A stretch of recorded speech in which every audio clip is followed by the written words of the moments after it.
Face à des minorités qui entendent rebâtir à leur façon les données de la morale et de la vie, comment ne pas réagir? C'est la question que se pose le philosophe Bertrand Vergely, qui au fil d'un essai qu'il qualifie d'intempestif, nous appelle à nous méfier de toutes les arnaques imaginées par ceux qui, mal intentionnés, veulent faire main basse sur notre esprit, nous enfermer dans des schémas mensongers. C'est une invitation donc à ne pas se laisser faire, qui a de quoi surprendre aussi dans la mesure où dans une société de la communication libre et ouverte, n'importe qui peut finalement raconter n'importe quoi et sous cet angle, eh bien on est tous un petit peu l'arnaqueur de notre prochain.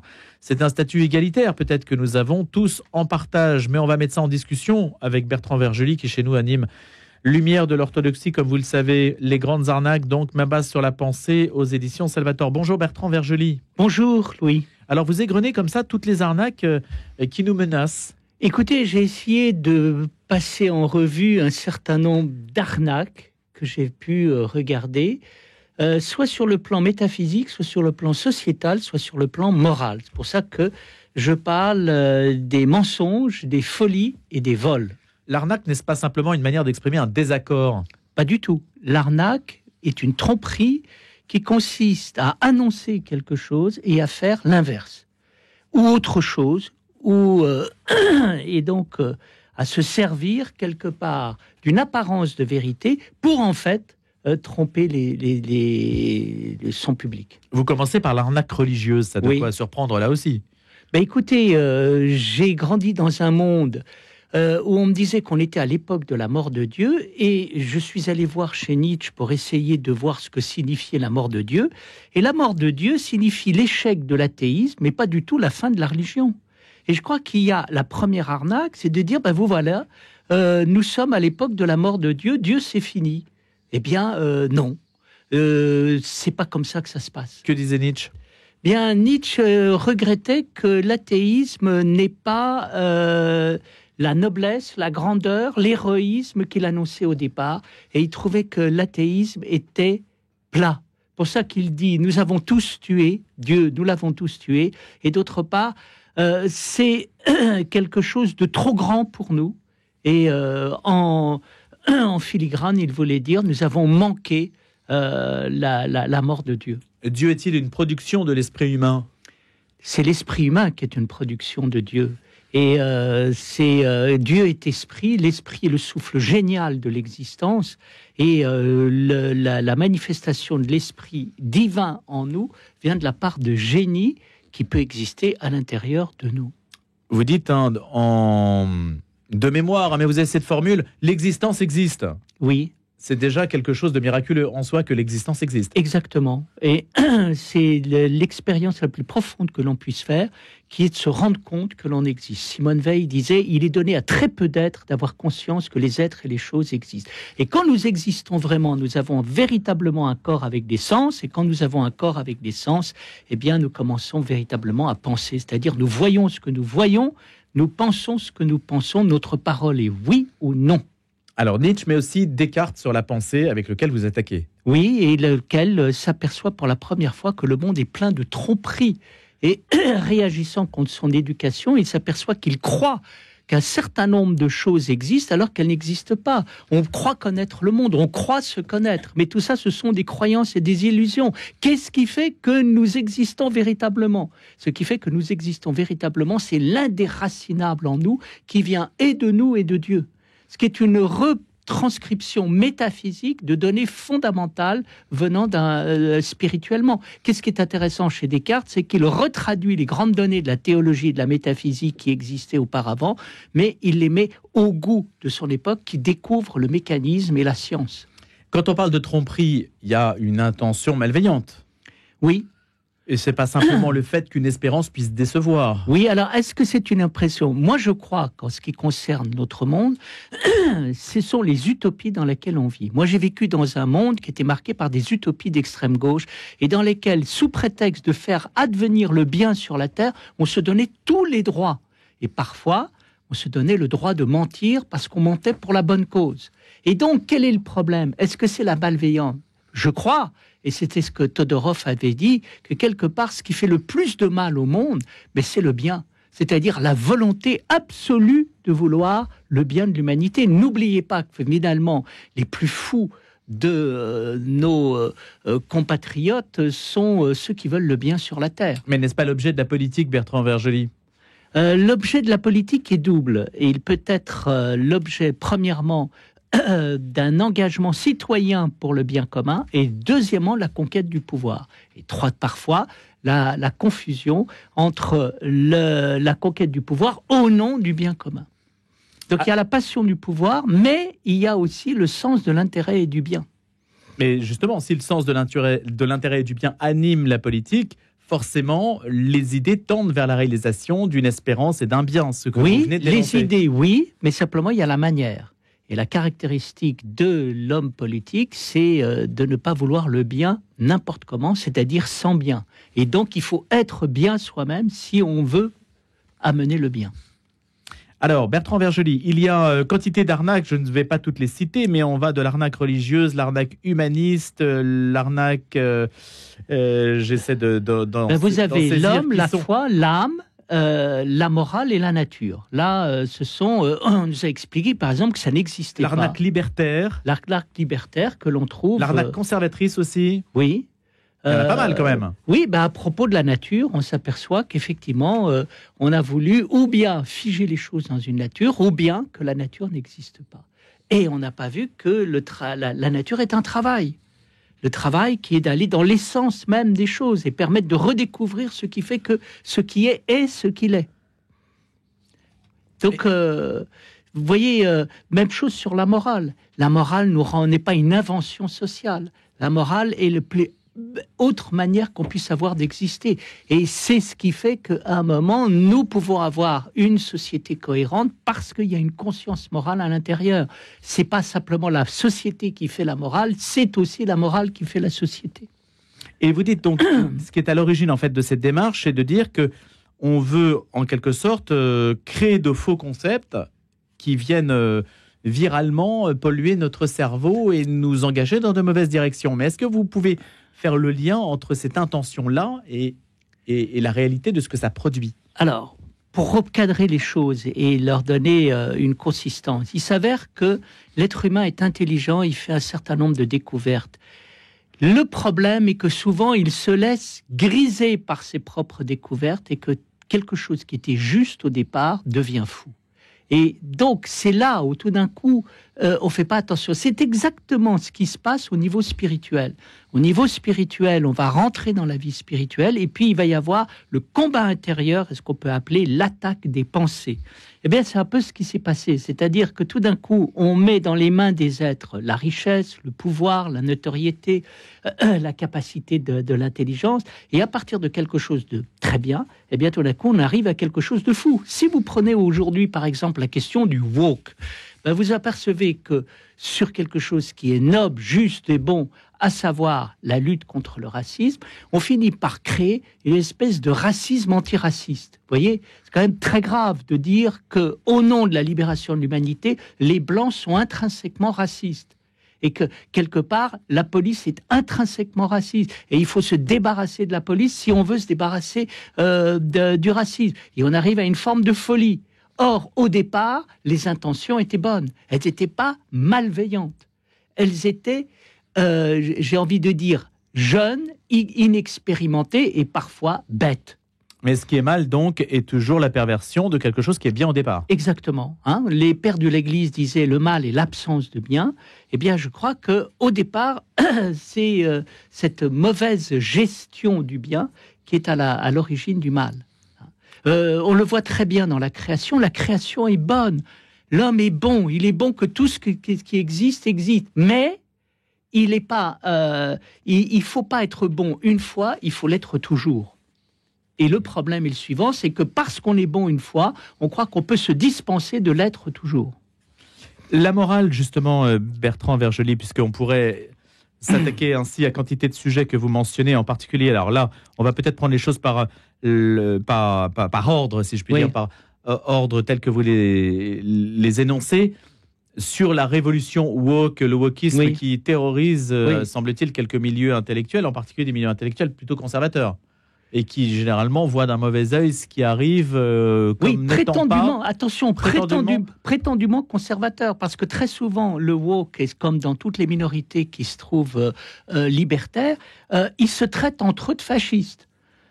Ils se traitent entre eux de nazis. C'est-à-dire que c'est pas simplement le conservateur qui est l'horrible conservateur, c'est celui qui n'est pas assez woke, parmi les woke. Vous voyez ? Et ça, c'est le propre de la dynamique révolutionnaire. Il y a toujours quelqu'un qui va vous épurer. Qui est beaucoup plus révolutionnaire que vous. Voilà. Ça, c'est une mécanique. Mais ce que je veux dire, c'est qu'on a le sentiment quand même que l'audace intellectuelle ne vient pas de milieux conservateurs, mais plutôt de milieux que vous décriez pour leur capacité, en fait, quand même à innover en matière de pensée. Bien, c'est ce qu'on... Il y a une forme d'innovation. On peut dénoncer, on peut considérer que c'est mauvais, que c'est une perversion, etc. Mais il y a au moins quelque chose de nouveau qui... Mais c'est ça qui est le problème. C'est bien là le problème, c'est l'innovation, c'est-à-dire la fascination du nouveau. Et sur le mode du pourquoi pas, tout d'un coup, on se met à faire régner la terreur. Et je crois que c'est la fameuse formule, on n'arrête pas le progrès, on n'arrête pas l'innovation, on n'arrête pas la nouveauté. Je suis l'incarnation de la nouveauté, donc au nom de la nouveauté, parce que je suis progressiste et que je ne suis pas conservateur, je me donne tous les droits. Et je crois que c'est là quelque chose qui est le point aveugle d'une modernité, d'une postmodernité qui n'a pas été aperçu. Vous voyez ? Et je crois qu'il a manqué... C'est ce qui fait avancer l'histoire aussi. Pas forcément. Ça peut la faire régresser.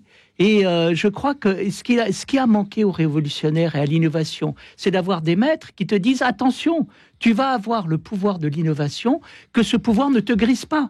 Et ne commence pas à te donner tous les droits parce que tu incarnes l'innovation. Autrement, on est devant quelque chose de brutal. Et c'est tout le problème de notre modernité, où tout d'un coup, on voit des innovations semer la terreur. Vous voyez ? Et on voit parfois des mauvaises bonnes idées, en disant, voilà, on va fabriquer un robot, et puis si le robot devenait un homme ? Et tout d'un coup, on précipite le monde dans le chaos et dans l'obscurité. Pourquoi ? Parce que c'est un mensonge. Parce que un robot n'est pas un homme, et que c'est pas parce que vous avez l'apparence d'un homme que vous êtes un être humain. On ne fait pas un être humain avec des apparences d'humanité, mais avec une réalité, une vérité, une profondeur, et puis le mystère de l'humanité. Et là, il y a arnaque. Et l'arnaque, il n'y a personne pour l'empêcher. Si, il y a des Louis Dauphren qui sont là et qui sont formidables et qui interviewent et posent un certain nombre de bonnes questions. Et dans l'autre monde, il y a un certain nombre de gens qui réagissent. Alors, on n'ose pas trop le faire. Pourquoi ? Parce qu'au départ, il y a un phénomène de terreur intellectuelle et on n'ose pas se faire traiter d'odieux réac. Alors, on n'ose pas trop réagir. Mais à un moment ou à un autre, il y a des choses qui tiennent la route et il y a des choses qui ne tiennent pas la route. Et quand ça ne tient pas la route, eh bien, il y a des gens qui réagissent et tout d'un coup, ce qu'on croyait merveilleux à un moment disparaît et est balayé. Est-ce que vous voyez justement, si on revient à cette idéologie woke, donc de l'éveil, est-ce que vous voyez un moyen, est-ce qu'on peut prédire le terme de ce genre de pensée et d'idéologie ? Mais on est dedans. Si chaque idéologie périt de ses excès, on peut imaginer que l'excès mettra un terme naturel à ce qui est présenté comme une dérive. Moi, j'ai assisté à l'effondrement du marxisme alors qu'on pensait que, comme disait Sartre, c'est l'horizon incontournable de notre époque. Vous voyez ? Je pense qu'à partir du moment où Sartre a dit le marxisme est l'horizon incontournable de notre époque, eh bien, il a enterré le marxisme. Rien n'est pire que de dire cela. Surtout de la part de quelqu'un qui ne voulait pas essentialiser les choses. Bien. Eh bien, on peut dire la même chose aujourd'hui. Le woke apparaît comme l'idéologie qui, enfin, va nous amener la fin du racisme. Eh bien, si vous pensez ça, c'est que vous arrêtez de penser. Pourquoi ? Parce que on est dans la déviation idéologique qui ne consiste plus à être antiraciste et à penser l'antiracisme, mais à déclarer une fois pour toutes qu'il n'y a pas mieux que l'antiracisme. C'est pas ça, être antiraciste. Être antiraciste, c'est pas dire l'antiracisme, c'est bien. C'est autre chose, c'est dans sa pratique, dans sa relation aux autres. Et je dirais, le véritable antiracisme ne prêche pas. Hein. En fait, il est intelligemment humain. Et il n'est pas bêtement antiraciste. Bertrand Vergely, comment se fait-il que les penseurs ou les hommes d'église qui ont longtemps peut-être dans notre société étaient des références intellectuelles. Comment se fait-il qu'aujourd'hui, on n'aille pas de ce côté-là pour chercher un peu de pensée ? Ben, ça dépend. Vous savez, la vie intellectuelle et philosophique est faite d'aller et retour. Et on part de grands auteurs, on les quitte, et puis on y revient. Et en permanence, il y aura des retours. Donc, attendons-nous à ce qui est tout d'un coup des retours. Vous me parliez de Camus, certains veulent se débarrasser de Camus, et puis d'autres y font retour. Et aperçoivent tout d'un coup la profondeur de sa pensée. Par exemple, de ce formidable essai qu'est L'homme révolté, dont on n'a pas voulu entendre parler à un moment, mais qui est un des essais antinihilistes les plus géniaux qui a été fait au XXe siècle. Vous avez eu l'amabilité de me citer tout à l'heure, modestement. Moi, je vais vous citer aussi. Donc, Bertrand Vergely appartient au monde intellectuel qui résiste donc aux arnaques. Mais comment se fait-il que la vie intellectuelle aujourd'hui ne s'ancre pas davantage, j'allais dire, dans les milieux autour de l'Église, autour des catholiques qui passent du temps à réfléchir ? Si vous voulez, d'abord, il y a des gens qui ne les voient pas. Et puis, quand ils en ont vu, ils on osent estime pas. que ce n'est pas légitime. Ils n'osent pas. Pourquoi ? Parce que il faut avoir le culot, l'audace, de se faire traiter d'horrible conservateur. Or, moi, je ne réagis pas d'une manière politique, je réfléchis à partir de l'expérience spirituelle qui est la mienne, magnifique, à l'intérieur du christianisme et de l'orthodoxie, et c'est ça qui m'amène à réagir. Et j'ai envie de dire, il y a autre chose que vous n'avez pas vu, que vous pensez d'une extrême modernité, mais qui est très grave, et seule la vie spirituelle peut le faire apercevoir. Donc il y a aussi le fait que pour pointer un certain nombre de questions et de mensonges, c'est une grâce, c'est donné, on nous ouvre les yeux. Oui, mais le monde regarde ça différemment et va considérer au contraire que l'arnaque, c'est l'arnaque religieuse, c'est l'arnaque des religions, c'est l'arnaque des clergés qui précisément se servent de la crédulité humaine, c'est un refrain qui est quand même assez connu, pour faire passer en réalité une logique de domination. Oui. Et donc ça vous discrédite le fait de se rattacher à une forme de surnaturel. Ben non, parce que il faut bien voir que tout ce que je fais est précisé et cadré. Et que je ne suis pas en train de mentir, j'explique très bien. Et je ne trompe pas dans la mesure où j'explique très bien d'où je pars et ce que je veux. Ce qui m'intéresse, c'est la vérité, et c'est la vérité dans tel cadre. Et c'est aussi l'analyse logique. Qu'est-ce qu'on est en train de raconter ? C'est tout. C'est-à-dire, je ne suis pas en train de faire rêver les foules pour leur dire « nous avons la solution et nous allons régler tous les problèmes ». Ça peut être de l'arnaque. En revanche, je m'interroge en tant que citoyen et chrétien et orthodoxe sur notre monde, et je dis d'une manière presque assez socratique, qu'est-ce qu'on est en train de dire ? Ça ne repose sur rien. Qu'est-ce que vous appelez... qu'est-ce qui se passe, par exemple, derrière... Vous voulez supprimer la différence homme-femme, qu'est-ce que ça veut dire ? Voyez ? Est-ce que vous vous rendez compte de ce que vous êtes en train de faire ? Par exemple, on peut parler sur le transhumanisme. Vous parlez de l'homme, vous vouloir, avec une apparence d'homme, vous voulez faire un homme, mais est-ce que vous vous rendez compte de ce que vous êtes en train de dire ? Le sage étant traité de fou, le fou est soudain honoré comme un sage. Oui. Écrivez-vous, il y a cette forme d'inversion. Est-ce qu'il y a des espaces de débat où l'on peut justement faire valoir aujourd'hui une forme d'altérité de point de vue Bien sur sûr. toutes ces questions-là ? Bien sûr.